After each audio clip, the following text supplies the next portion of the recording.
warahmatullahi wabarakatuh. Apa kabar anak-anakku semua? Semoga di masa pandemi seperti sekarang ini kita selalu diberikan kesehatan. Bertemu lagi dengan saya, Ibu Peti Suryawati dari SMP Negeri 31 Kota Tangerang. Kali ini Ibu akan membahas tentang organisasi Indis Partis, dimulai dari terbentuknya hingga dibubarkannya organisasi tersebut. Untuk itu, tonton video ini sampai habis ya.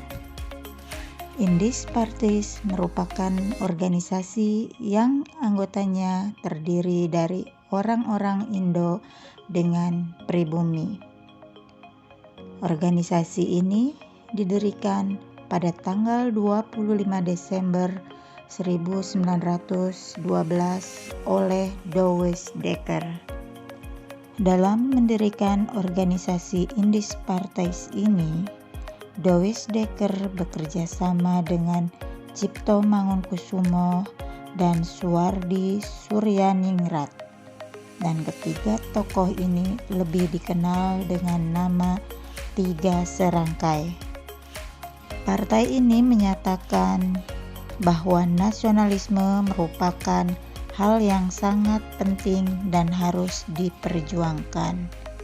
Dan partai ini juga menyatakan bahwa Indonesia harus bisa merdeka dari kolonial Belanda. Salah satu slogan yang paling terkenal dari partai ini adalah Indi Force Indi, yang artinya Hindia untuk orang Hindia. Dalam perjuangannya, Indis Partis bersikap radikal terhadap pemerintah kolonial Belanda. Partai ini juga menuntut dihapuskannya eksploitasi terhadap rakyat. Untuk itu, Indis Partis beranggapan bahwa penghapusan eksploitasi dapat dicapai apabila Hindia Belanda memperoleh kemerdekaan serta memiliki pemerintahan yang demokratis. Walaupun Douwes Dekker telah berkeliling Jawa untuk melakukan propaganda dan mensosialisasikan Indis Partis, namun hanya sedikit saja yang mau bergabung dengan organisasi ini. Dalam anggaran dasarnya, Indis Partis menetapkan tujuan sebagai berikut. Yang pertama, membangun lapangan hidup atau lapangan kerja. Yang kedua, menganjurkan kerjasama atas dasar persamaan ketatanegaraan. Yang ketiga, memajukan tanah air Hindia Belanda. Dan yang keempat, mempersiapkan kehidupan rakyat untuk merdeka. Indis Partis berdiri atas dasar nasionalisme dan menampung seluruh suku bangsa di Hindia Belanda dengan tujuan akhir mencapai kemerdekaan.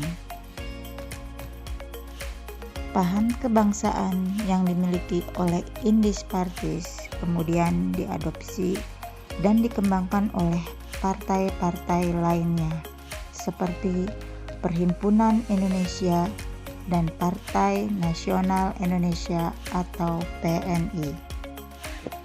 Karena Indis Partis merupakan organisasi yang radikal, maka pemerintah Belanda bersikap keras dan oleh itu organisasi ini tidak diberikan badan hukum.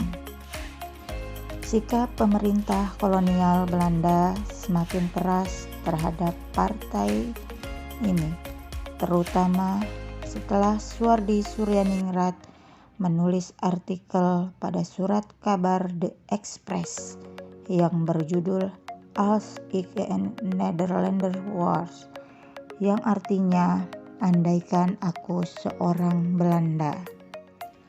Penulisan artikel ini dilatar belakangi karena pada tahun 1913 pemerintah kolonial Belanda merayakan 100 tahun pembebasan Belanda atas kekuasaan Prancis yang saat itu dipimpin oleh Napoleon Bonaparte. Dan rencananya perayaan tersebut akan dirayakan secara besar-besaran di seluruh penjuru termasuk Hindia Belanda. Belum lagi biaya perayaan tersebut dibebankan kepada rakyat tanah jajahan. Artikel yang dibuat oleh Suwardi Suryaningrat menjadi tamparan keras untuk pemerintah kolonial Belanda. Begitu juga dengan Cipto Mangunkusumo.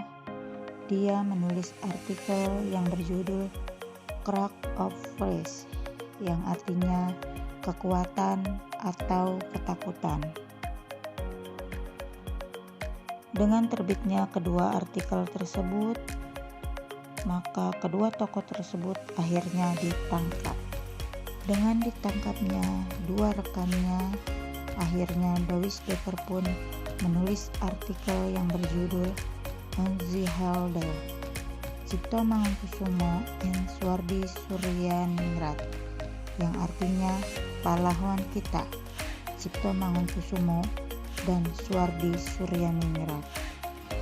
Dengan adanya ketiga artikel tersebut, sehingga ketiga tokoh tersebut akhirnya ditangkap dan diasingkan oleh pemerintah kolonial Belanda. Gubernur Jenderal Hindia Belanda Edinburgh menyetujui pengasingan ketiga tokoh tersebut ke negeri Belanda. Dan akhirnya pada tanggal 4 Mei 1913, Indis Partais dinyatakan sebagai partai terlarang dan akhirnya dibubarkan. Walaupun sudah dibubarkan, ketiga tokoh ini tetap berjuang. Dawis Dekker tetap berada di jalur politik. Suwardi Suryaningrat terjun dalam bidang pendidikan dan dikenal sebagai Ki Hajar Dewantara. Sedangkan Cipto Mangunkusumo meneruskan perjuangan yang radikal. Walaupun partai ini berdiri tidak lama, namun partai ini dengan gigih memperjuangkan Indonesia dan merupakan partai pertama yang menanamkan kebangsaan. Demikianlah penjelasan tentang Indis Partai mulai dari terbentuknya hingga dibubarkannya. Semoga bermanfaat. Sampai jumpa lagi di lain kesempatan.